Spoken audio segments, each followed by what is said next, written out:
You and I both know that the modern generation of man is completely weak. And unfortunately, it's like the modern world wants them to be weak. If you look around, access to haram things and things that are going to destroy your life and make you weak are so easy. Honestly, it could get really difficult and it could get really frustrating because it feels like a full-time job trying to stay away from all these different desires and all these different bad habits. This is something you can probably relate with, as well as honestly every single young Muslim. The problem is though, this is not an excuse that you can use. Like imagine you're in front of Allah on the Day of Judgment. Are you going to say, well, everyone else was doing it, so I might as well do it? Or it was really hard to face my desires? You can't do that. You have to understand that you have to take full accountability for everything that happens in your life. And these 5 bad habits are some of the most universal, at least that I've seen, that make men weak. Real quick, my name is Halim. I help young Muslims go from losers to winners. That sounds like something you'd be interested in. Go and subscribe. It'll benefit you, inshallah. The first bad habit that's destroying you, unfortunately, it's so common, it's looking at haram. And you already know what I mean by looking at haram, but a lot of people don't understand that there's levels to it. Because you see, Allah ordered us to completely lower our gaze. A lot of people, for example, will be on social media or TikTok and those platforms, and they'll say, well, maybe the first look is halal, so am I really committing sins? This is absolutely the wrong way to look at it. Because the thing is, even if you're not committing sins, and even if it's permissible because it's just the first look, it's destroying your heart, like it's blackening your heart. And what a black heart means is every single sin and every single piece of corruption is going to be a lot more appealing to you. And so you'll actually notice this with looking at haram specifically, but it diverts you from what actually matters. Like it diverts you from Allah. A good Muslim, for example, is going to have Allah on his mind 24/7, or at least as much time as possible, throughout the day. But when you don't lower your gaze, the opposite happens. Your mind starts getting filled up with these distractions and things that are truly not going to benefit you. And not only that, but it also will completely destroy your motivation and ambition to do things. It's kind of sad because you see people just scrolling their life away. It's like they don't even understand the value of their time. Your time is literally the most important asset you have. So I really want you to understand this is one of the most destructive habits you can actually have in your life. And the way you break this is just by having taqwa of Allah.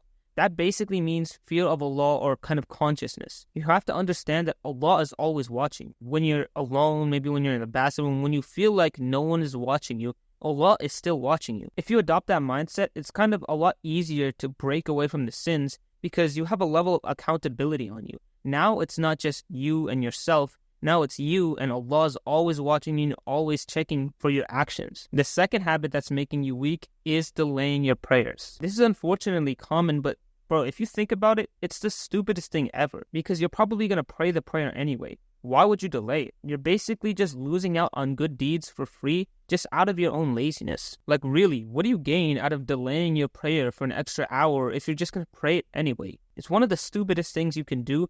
But people don't even realize like the major implications of it. Because one of the biggest things I noticed when it comes to like delaying your prayers is that it builds a habit of procrastination. If you're the type of person who always just delays his prayers and you find that kind of natural, you'll also see that in other realms of your life, like maybe your work, maybe your studies, school, and things like that.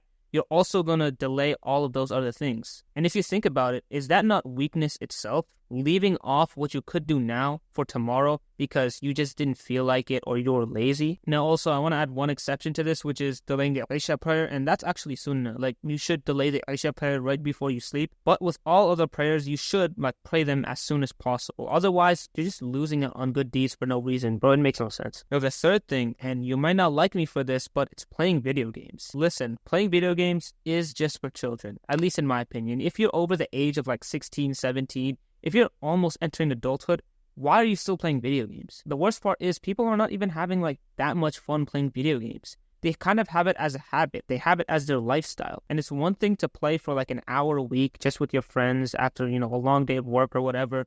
But a lot of people spend hours every single day on the video game. And you might want to cope, but there's a good chance that I'm actually talking about you. Your parents are over here working to put food on your table, and you're sitting here playing video games. And you're almost an adult. As much as you might not like me for saying this, you have to grow up, bro. Now, here's the thing. A lot of people have this misconception that the only problem with video games is that they waste your time. And without a doubt, they do waste your time. No one's going to argue that, right? But the extra dangerous thing video games do is they actually have this effect on your ambition and your motivation. See, when you play a video game, and even if it's for just 1 hour, You're thinking about the video game for hours after you finish playing. Like you could imagine some RPG game where you're trying to level up.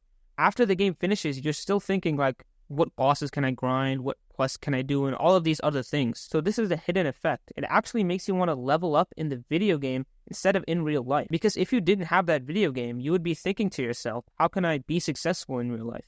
How can I accomplish my goals? Whether it be like money, Quran, hifz, or whatever you can think of. So when you play video games, it makes you want to be ambitious in the video game instead of in real life. And some people who live their whole lives playing video games, these people are level 100. They're the top tier people in their respective game. But in real life, bro, let's be honest, they are kind of losers. And that's not to be degrading or anything like that, but it's just the truth. And I want you to hear this because you need to understand you need to level up in real life, not in video games. And why would you level up in video games when there's a whole world for you to explore? There's a whole skill set you could level up in real life, and that comes with you. So instead of sitting around and playing video games, figure out how to actually be successful in your life. Figure out how to level up in your own life. The fourth bad habit that's destroying you is waking up late. Now listen, I'm not the best at waking up early. It's a very difficult thing to do, but if you constantly wake up late, it's going to have a massive detriment to your life. The reason why is because waking up early, one, it's the most productive time in your whole day, but it also kind of sets a pace for your whole day. Like you probably notice this with yourself, and some days where you wake up really late, you feel like you get nothing done, even if you go to sleep late, just because your whole pace of your day is ruined. Like when you don't wake up in the morning, you don't have that energy to go and do work or crush some productive tasks. You just kind of want to sit around and be lazy and do nothing. So this is the sunnah of the Prophet ﷺ. You should be waking up early and being productive during that time. Now it's the summertime right now, so it's going to be kind of hard to do this. But if you can, just wake up after Fajr and not go back to sleep and, continue your productivity with your day.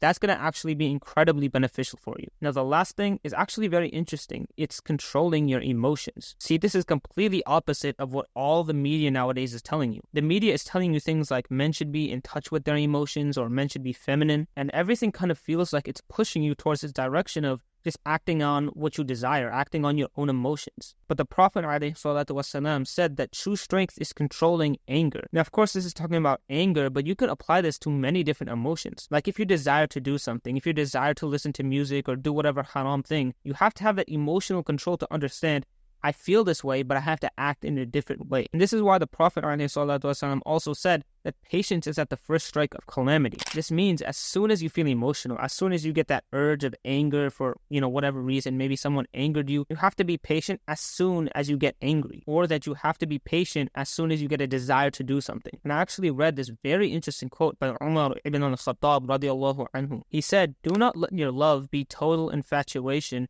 and do not let your anger lead to destruction." And he elaborated on this by saying, when you are in love, you are infatuated like you're a child. And when you are angry, you desire destruction for whoever you're angry against. And really, this is true. I mean, how much damage has been caused in the world just because people hated each other just a little bit too much, or people loved each other a little bit too much? The truth is, you should be mild in your own emotions and instead be great in your emotional attachment to Allah. And this is the beautiful Islamic solution to this problem of being emotional as a man. You shouldn't really be emotional in this dunya. But when it comes to things like praying and reading Quran, basically when it comes to Allah, you should be emotional. This is something that the Prophet ﷺ praised. If you are, for example, crying when you read the Quran out of devotion for Allah and out of fear of Allah, this is something incredibly valuable. So you see non-Muslims arguing over this, like should men be emotional or should men cry?